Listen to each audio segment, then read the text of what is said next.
If you're a service based business owner who is not using DMs to close your deals, you are leaving money on the table. If you would like to learn the exact script and process to use when you reach out to your followers on Instagram, keep on watching. Hi there, it's Sewa, and welcome back to another conversation with a female founder who's created their own unique blueprint for business success. For today's conversation, we meet Candace Chatman, who's a direct messaging sales coach. She helps her clients sidestep the need for a sales call so they can close their deals in the DMs. So during our conversation, she explains the whole process to us so we can replicate it for ourselves within our businesses. So if this sounds like something you would like to do, keep on watching. Before we jump into the conversation, I want to make sure that you have subscribed and hit that notification bell so you don't miss our next conversation. All right, let's jump into it. Candace Chatman, welcome to She's Off Script. Thank you for being here. Hi, I'm so excited to be here. So for any of our listeners who haven't come across you online or in their DMs, could you share who you are and what you do? Yes, so I am a business launch strategist and direct message sales coach, and I help people sell their high ticket services by launching through live video. And what that live video does is help people to funnel more leads into their DMs. And then I'm helping them with things like objection handling, conversation skills, and then closing directly in the DMs without sales calls. And that is what I want to focus on today is how can we close more people, more sales within our DMs. But I also know that you were able to replace your 9 to 5 salary using the methods that you teach today. And the thing I find amazing is you were able to do that just within the course of 25 or 28 days. So first of all, how was your transition from being in a 9 to 5, getting laid off, and then starting your own business? And how did you do that? How did you replace your salary so quickly? Yes. So, I mean, obviously, it was a shock that I was going to be laid off or that I got laid off during the pandemic, right? A time of uncertainty. So, it was a mini panic at first. I was like, okay, what do I do? How am I going to navigate this? Am I going to go full time and take that leap or not? And I said, you know what? Like any entrepreneur, you have to really give your business a chance to thrive in a full time environment. And so I decided to go for it. And the way I was able to replace my income was now that I knew I had so much extra time on my hands, I focused on selling. I focused on conversations because those are where the conversions happen. And so being able to leverage more of my time into getting more people to DM me doing more outreach because that is a thing, and just directing all of my content marketing to the DMs. Talk to me, talk to me. That's where we're going to have the conversation. That's where we're going to convert, priming my audience to do that. That was really the success and just being able to magnify that because of the extra additional time that I had. So where did you get the knowledge and the strategies from? Is this something you did in your 9 to 5 or just So something you've I learned? I have been closing the DMs since the beginning of my business when I was first a life coach, niche down to a mindset coach, did a little bit of manifestation coaching, business coaching, and here we are DMs. So DMs have followed me all throughout those different niches or pivots, right?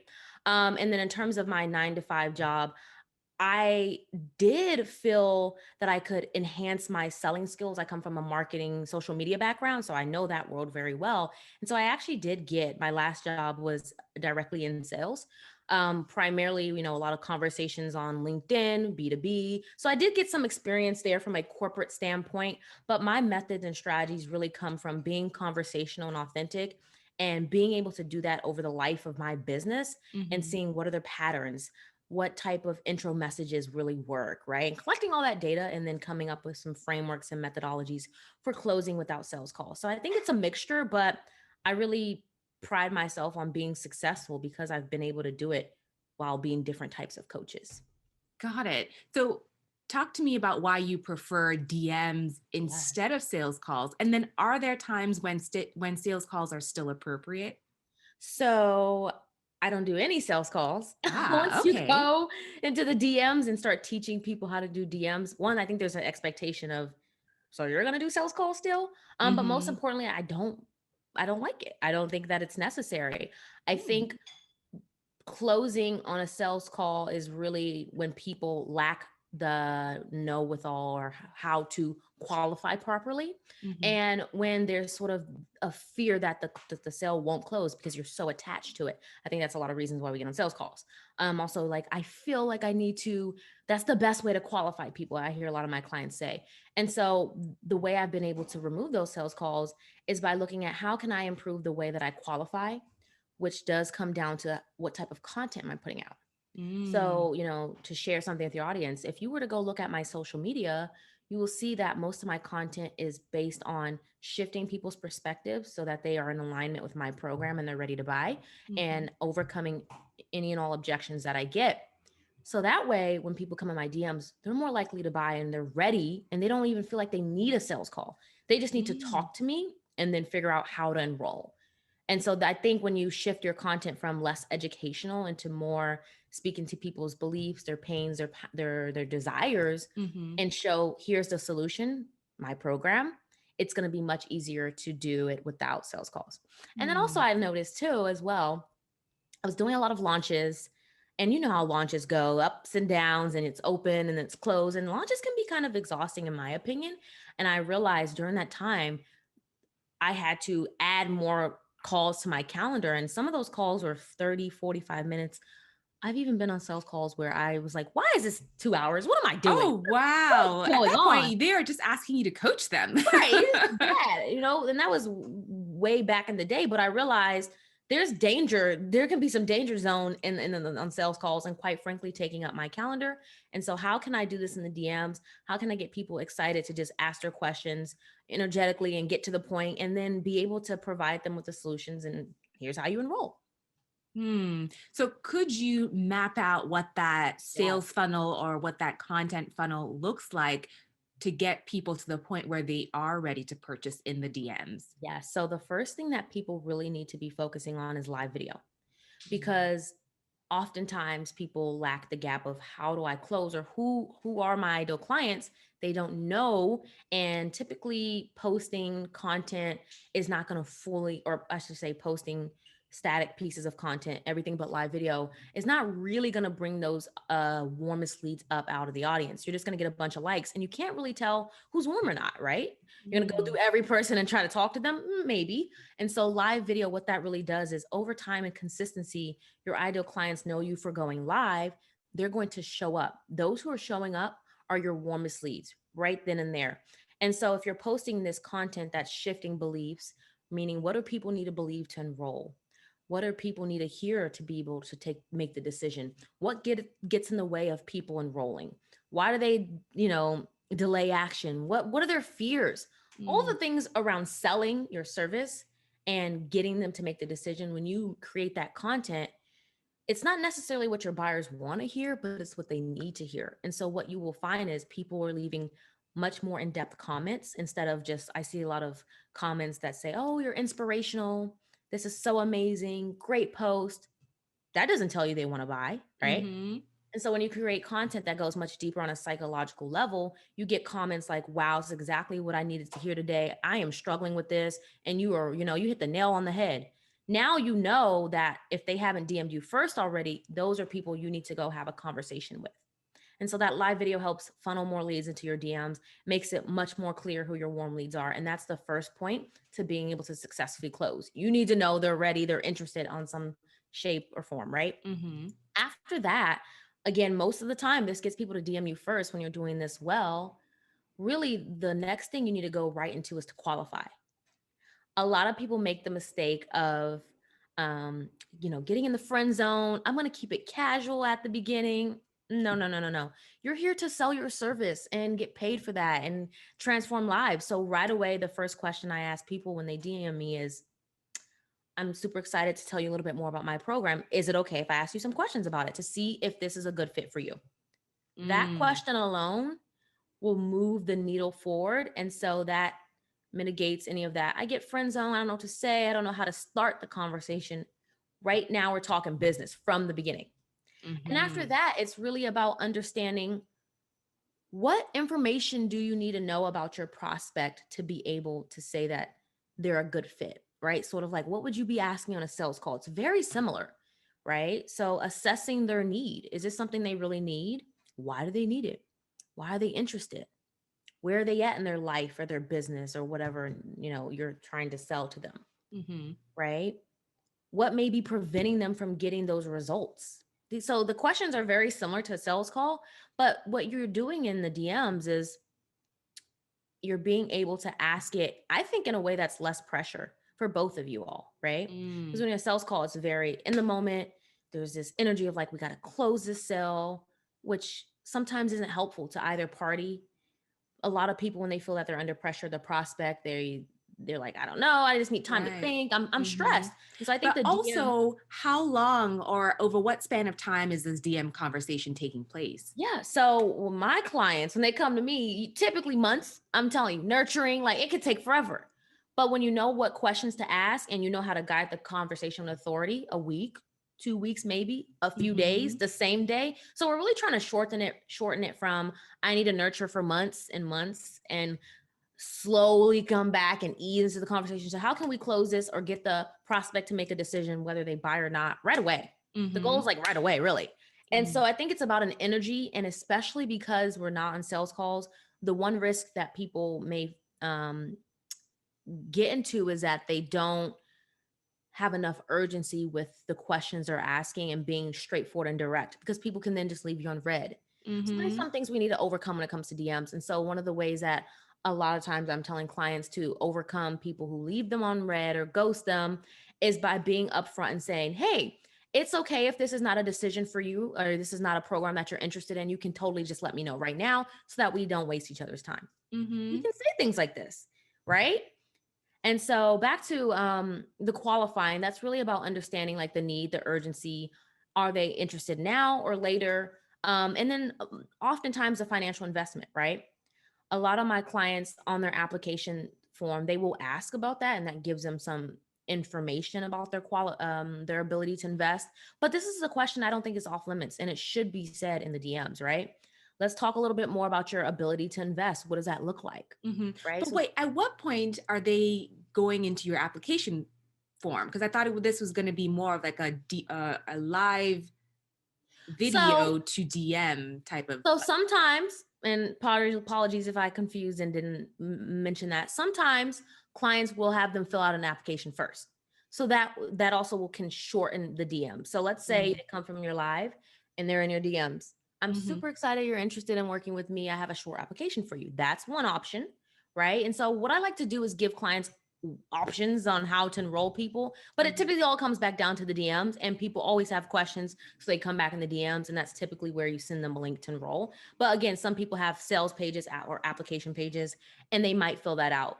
And again, that will then give them more information to then say, I noticed you said you're wanting to hit your first 10K month, but you're really struggling to get there and you've been doing everything. What does everything look like? Right? That's something we'd say in the DMs, right? And then from there, walk me through that, what's not working. And typically when it comes to then qualifying, like to sum it up, I have my clients do a 3-part little summary. It sounds to me like you're struggling with X, Y, and Z, naming those like 3 things that they mentioned. Is that correct? Does that sound like where you're at in business? Right? They're like, oh yeah, or life, wherever, right? Okay. Of course it sounds right. You've just summed it up. And then from there, it's okay, great. Let's talk about you getting help. Here's the program, right? Here's the offer. Here's how much it costs. Are you interested? Are you ready to enroll? Right? The time is now. You've already addressed that you have a challenge, and I can help you solve that. That's what the pitch sort of looks like. And then they either decide or they don't. And sometimes there are objections, but the goal is to handle these objections before they get in the DMs. This is why it comes back to knowing your ideal client. If you don't know your ideal client's potential objections, you risk getting them all in the DMs, and then it's way too much. But what are some potential objections that could come up in the DMs, and how would you recommend we address them? So of course I don't have the money, but I always say to clients, let's go deeper. What does that mean? So that's a question I'd ask. I know investing can be hard. So tell me a little bit more about your financial situation when you say you don't have the money. What does that mean? What does that look like for you? Because that could mean they don't have the money. They got to figure it out.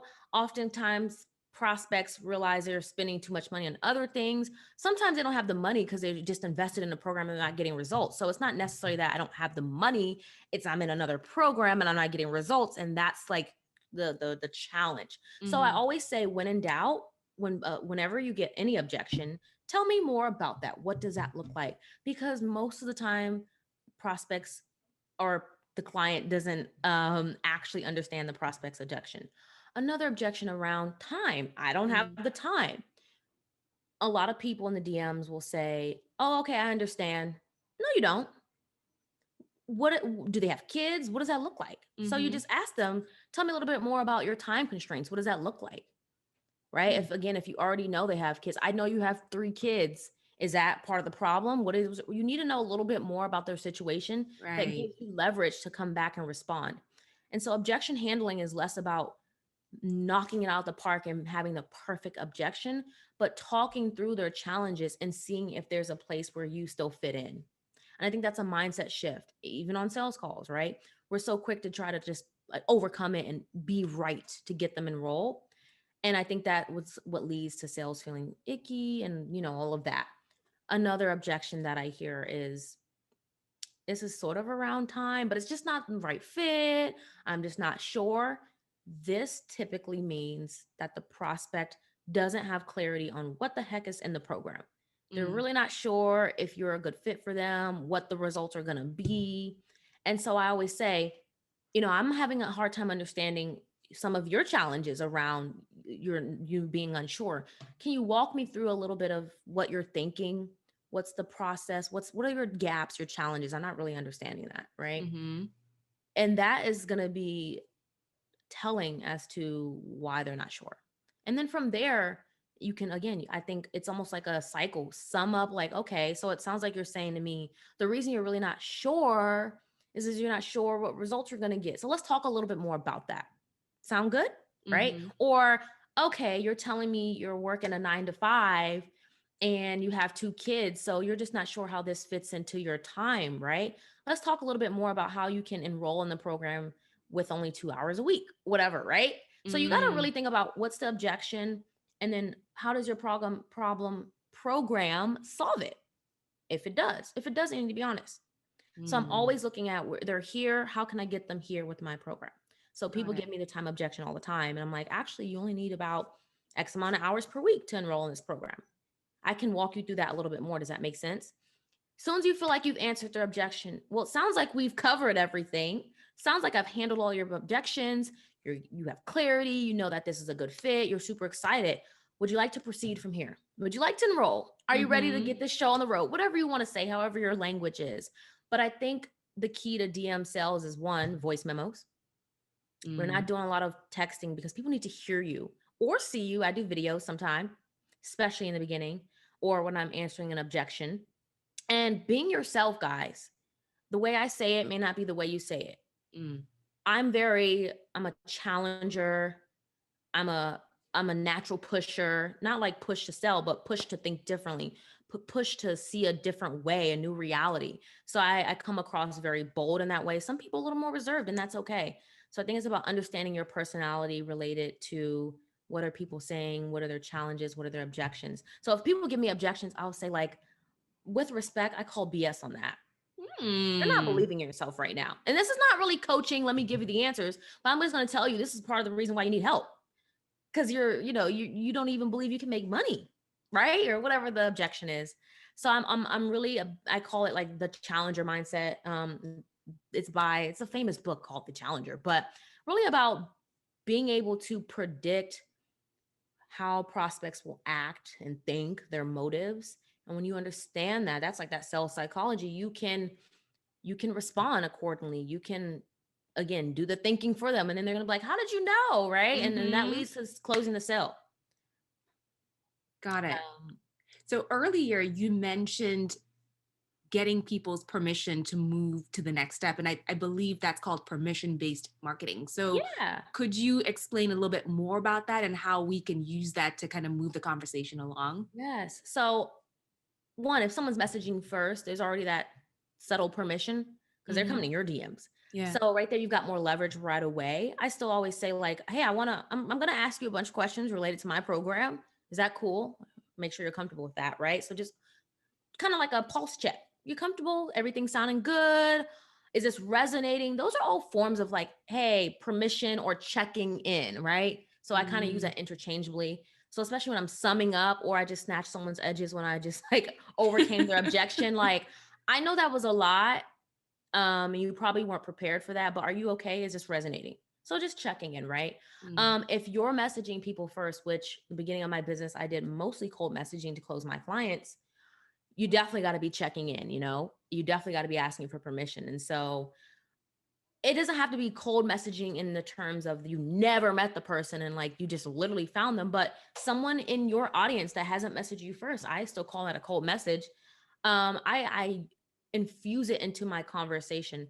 Hey, I know I'm coming out of the blue and I just messaged you first. I hope that's totally okay. I'd love to chat about X, Y, and Z. Is that okay? Are you interested? Does that sound good? Those are the typical questions I'm asking. Again, I am always saying in your stories, in your live video, you need to be exhausting the phrase like message me, DM me, so that you can get more people to DM you first, because there's where that permission comes in. And as soon as someone comes in my DMs, I am going to go in, right? You came to me. And I will say like, hey, and when people start, I don't know, I just want to remind you, you came to me. And so that indicates that you need some support. That means you need some help. Is that often well received? Yep. Yes and no. I'll say people are like, who is she? I know, because some women are like, okay, what is the attitude? But I say voice memo. Like if you type that out, how does that sound? They don't know how it sounds. So yeah, that's true. So challenging, being real, snatching edges, all of that is video and voice memo. Okay. Then they receive it like, yeah, she's right. And I will also say to some people, this is why you do live video. One, because your personality comes through. So people know what they're getting when I'm in their DMs. They know how I talk. I talk a lot. I'm very in your face. So you can assume I'm probably going to be like that in the DMs. I'm not going to be like, hi, I'm not shy. Yeah. So however you show up on video is also what you're going to get in the DMs. And this is why that's the best way to also show up, so people know what to kind of expect. Again, right? We all have perceptions of people. And so it's not said like, I expect Candace to be in my face, but they're going to just know that energy, right? This is why also people, when they DM me first, when they're actually sort of caveat, maybe trying to pitch me, they'll be like, I know you're a DM sales coach and you're probably going to tear this apart, but I want to tell you about my program, right? So they already know. They come to my DMs. How are they going to act? They need to act. Right. Oh. But I would just say you guys can't be afraid to pause for a second, because I know we want the sell and go deeper. And deeper doesn't necessarily mean coaching for hours, but say your point and say it concisely. And so I think a big gap where people don't go deeper is as soon as it starts to get a little tough, they back off, they give up, they just ghost, leave people on red. And so again, knowing that it may get tough, right? You're not sure how to overcome the objection, you feel awkward, whatever the emotion is, just breathe in, breathe out, but also say to that person, hey, I know this is getting, I don't want to say heated, but whatever you want to express to the person. I know this is probably a lot and you're not used to this type of conversation in the DM, because most people aren't. Right. But I want to be authentic. I want to be transparent with you. I want to be real with you. I want to X, Y, and Z. Set the tone for how you want the conversation to be. So these are things that really come out my mouth, truly. I'll say, I know I just sent you 3 messages back to back. That was probably a lot. I'm going to give you a moment to respond, but I do want this conversation to continue. I think we're on a good path. You've been resonating. I know I can help you. Right. And so the person feels less afraid to come back, or less like they're just going to ghost. But the mistake that most people make is it's almost like they want to just hit it and quit it. Like, let me just sign the client. It didn't work. I tried. No, you didn't. You go in too hot. Because if anyone approaches me too hot, I'm just like, no, you're not going to force me into a decision. And contrary to belief, slowing it down, I think, will speed it up in the long run, because you get so good at that and then it becomes natural, right? And we got to shift the thought around like, oh, well, how long is all this going to take? Well, if you're selling high ticket, it's worth the effort, because one client at 3,000, 5,000, 10, whatever, that's worth a conversation to me, right? You're trying to Oh, get someone to pay you that much. absolutely. So this process is also working for 10K offers as Oh well. yeah, I have one Okay. client who her highest package is 35,000. Mm-hmm. She, And you know, she's she did, selling in the DMs. yep, no sales calls. She did 150K launch, got people in, right? And so the what's required of you is instilling that trust and connection, people hearing your voice. And again, it's not even taking her weeks, one, because her content is speaking to those people. And then two, she's like, hey, you ready to enroll or not? Mm-hmm. And I think that's the power of social media working so fast. We're all on fast pace. Lean into that. People, the prospects want immediate sort of satisfaction. They want results, typically free coaching. So I'm going to lean into that sort of fast paced energy and be like, let's get this show on the road. You ready or not? If Mm-hmm. not, that's okay. But like, let's make no mistake around wasting our time, right? We're not going to waste time here. And so I'll even say to some people sometimes, when it's been a while, they haven't responded back, hey, I'm sensing some resistance around the conversation, or maybe a little lack of urgency on responding, which is totally fine. You can just let me know if this is not the best time for you to have this conversation and you're not interested anymore. So I can close it out and move on, guys. The key, I think, to successful DM closing is to be able to move out the stuff that's not working, or else you just have a bunch of half attained, attempted messages. So Mm-hmm. those are just some tips that I give you guys. What kind of close rate can we expect if we follow your methods?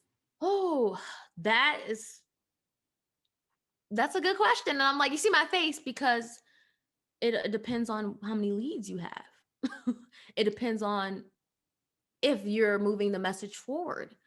Some of my clients, 50%, some of them 80, 90. It depends on your skills. In the beginning, you can expect a close rate lower because you just may not be good at it. But that's the reality of business when you're mastering a skill, right? Once you get much better, right? I think some of it is also volume as well, too. So like maybe your close rate is lower and that sounds, oh, not so great, but how many people are coming in through that door? Mm-hmm. So it's different scenarios and different variations for different people. But to make people successful, we look at, well, how many people are you trying to enroll? Then let's reverse engineer that math. So if you're trying to hit 5 a month, right? Mm-hmm. Typically about how many people do you need to be talking to, right? How many of those people need to be warm? Again, live video, you need to be going to live or posting some sort of video X amount of times. That's really different for each person's business. But I will tell you, as the stakes go up for how much your price point, right, the close rate matters just a little less because you're bringing more and more money. And so my client was like, I just want to work with 8 people in the next 6 months. That is so attainable. So Mm-hmm. attainable. But again, that's at a 35K package, whereas some people 2K, it's different. Mm-hmm. What I can tell you is my close rate has been higher than the DMs and the sales calls. I think that's part of my energy though, because I just hated sales calls. So there's something about getting on it. I was like, but it all comes down to qualifying again. If and spotting a good lead. There are people I won't entertain their messages. Hey, you're not going to be a good fit. I'll tell them Mm-hmm. why. Maybe I look at their content profile, too new, whatever. I really wish you the best of luck, right? A lot Mm-hmm. of people, their close rate suffers, I think, because they hold on to messages for so long, or they have no business talking to some of these people, or someone who is not going to buy Mm-hmm. because they're not serious. They're asking for free help. They're under everybody's comments asking for free help. You got to really pay attention to who you're talking to. This is why it's quality over quantity always. Another tip I can say around something to get people some more leads right now, Clubhouse. Clubhouse has been How have you been phenomenal using it? to enroll people in my program. So literally what it looks like is I have been in January, I think I did like 35 rooms. It was a little obsessive, but I wanted to test it. And some were partnered with other people, some were by myself. So I really recommend to grow your following, do it with some awesome people, but then also some on your own where you can talk about your program and your whatever you're selling. And Mm-hmm. again, mindset types of content. So 5 shifts you need to make to sell high ticket was a room I did, right? how to leverage DMs and live video, 3 mistakes you're making, but not necessarily teaching them how to do it, but like the mindset around it. A client case study one I did. And so then I'm getting on these clubhouses, and throughout the whole conversation, not just at the end, I'm pitching my program to apply, and to DM me if they're interested. And it's been phenomenal. And, the people that I've enrolled, they found me, and then within the same week they've enrolled. So most people the same day or the next day. But here's the thing though, people mistake, or once you get to a certain level in business, people think, oh, I don't have to do DMs. Why should I have to reach out to people? All except 2, I have directly reached out to them right away because they came on my clubhouse. A lot of challenges, a lot of pains. I was like, ideal client, I can help them. I did say, hey, DM me after, but I'm aggressive. I DM the same night, and here we are. And then boom, they're in the program, right? So my advice is, whether in Clubhouse, Facebook, Instagram, if you know you can help someone by what they're saying to you, you see their content, whatever, their page, what they're not doing, what they should be doing, reach out and talk about that. And so I think that sort of goes into that cold messaging, but I've always said, like, hey, I found you on X, Y, and Z, wherever I found you. Maybe we connected over this. This is something you said that resonated. I want to talk more about that because I think I can help you with that.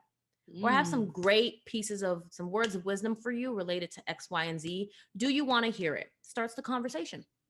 But I think people are really missing out on reaching out first, still in their business, because that leads to the sales. That is such good advice. And so for anyone listening who's like, okay, I know I haven't been using DMs to their fullest potential in my business, everything you say resonates. Where should they start? What's the first thing they should take away and do today? They should look at their current conversations. Everyone has some sort of conversation going in their DMs. What looks like potential? Flag them. I flag all my leads that I'm in conversations with related to my program. Delete ones that are trash, like clear out your DMs, organize your DMs. And then as soon as you have like a short list of the people that you need to follow up with, you need to go deeper, you really need to pitch them, you're afraid, do it. Do whatever you need to do. Start there. After you've moved that forward, when you're just waiting for responses, the next place is your last like 5-6 posts. A lot of people are not responding to their post. And if you haven't talked to those people and you go look in your comments, those people you need to DM, especially if you see their face multiple times. That and stories, I'd say you can start between those two. It just depends where you have your most frequent people. Again, people always think they need to grow their audience and they need more people. I need to get more followers. No, you need to go deeper with the followers you have and close them. So stories are huge. Yeah, because if you don't know how to convert the people you have, what are you going to do with more people? So then check your stories and go message those people. I say typically, hey, name, I see you've been watching my stories. There's nothing creepy about that. It's the truth. I really appreciate your engagement. I'm assuming that means you're really interested in DM sales. Maybe you're trying to get into it. Maybe you're doing it. This is literally how I would talk on a voice memo. I'd love to hear more about that. Tell me more. What's your DM strategy game looking like? That's very conversational, flowy, fun. You hear how I'm speaking the words. People are going to respond to that. Also ask people how they found me too, because that's very telling. And I'm like, oh, by the way, also, do you remember how you found me? I'm very interested in knowing. That's great data for me. Again, if it's hashtags, explore page, whatever, it's important. So again, those are 3 places you can start. You're going to have more than enough things to do to get together. Your current DMs, because people have so many people on red. They don't know what to say. Quick tip, if it's been like months, again, I lead with just stating what the facts are. Hey, name, oh my gosh, it's been months since we've talked to each other. I literally haven't been clearing out my DMs. Shame on me. I'd say that, whatever. I have no problem throwing myself under the bus. Whatever you want to say, I would probably look at their page first. I notice you've been doing X, Y, and Z. I notice you've changed your branding, whatever you notice. Or I notice you haven't been showing up. What's going on? And I know we haven't talked in a while. You're good? I know we're in a pandemic. Start a conversation. Boom. Now you got a conversation going. So it's really easier if you just think outside of like, let me make money. What can you connect to? We're literally in a pandemic. I'm always bringing that up. I'm checking in on you because I know we're in a pandemic. It's really hard out here. Like, are you good? So that's my tips. Go follow up with people. Go message your warmest leads, people watching your stories time and time again. People always say, but Candace, I think they're another coach. You may be coaching other coaches. That's You're true. a health coach, you can help coach coaches. If you're a mindset coach, you can coach other coaches, right? Right. Don't assume you know their business or what they're doing. Go message them anyway. Because I've made that mistake. I'm like, oh, they have more followers than me. They look like they're making more than me. And then they end up enrolling them because they need my help. So you just got to do it. You don't know what is actually going on until you ask. Exactly. Ooh, so after we do those first 3 things you suggested, how can people follow up with you, maybe even enroll in your program? Yes, so you can slide in my DMs. But first, look at my content. Make sure you know what, like, it's a lot of information on my page about the program. So do a little bit of research. But most importantly, you can click the link in my bio, Candace Chatman Candace Chatman _ on Instagram. I'm sure to be in the show notes. And I have a apply to direct message to profit application page. I'm typically going to make you fill out that application because that just gives me a bunch of information to start a juicy conversation. And then boom, we'll go from there. Oh, that sounds good. Thank you so much, Candace. I think you've given a lot of people some homework that's actually going to yield some good revenue for them. Thank you so much for having me on the show. I really appreciate it. This was so much fun. If this conversation with Candace has inspired you to launch a business, I'd like to invite you to join Boss Off Script, which is our membership community where founders like yourself are going to get coaching and all the resources they need to launch their own company. For more information and to join today, go to sewaajaypele.com/community. If you would like to listen to the audio version of this podcast, it's available on Apple Podcasts, Spotify, anywhere podcasts are available. You can go back to the beginning and binge listen. Before we head out, don't forget to subscribe and hit that notification bell so you don't miss our next conversation. All right, we'll talk to you later.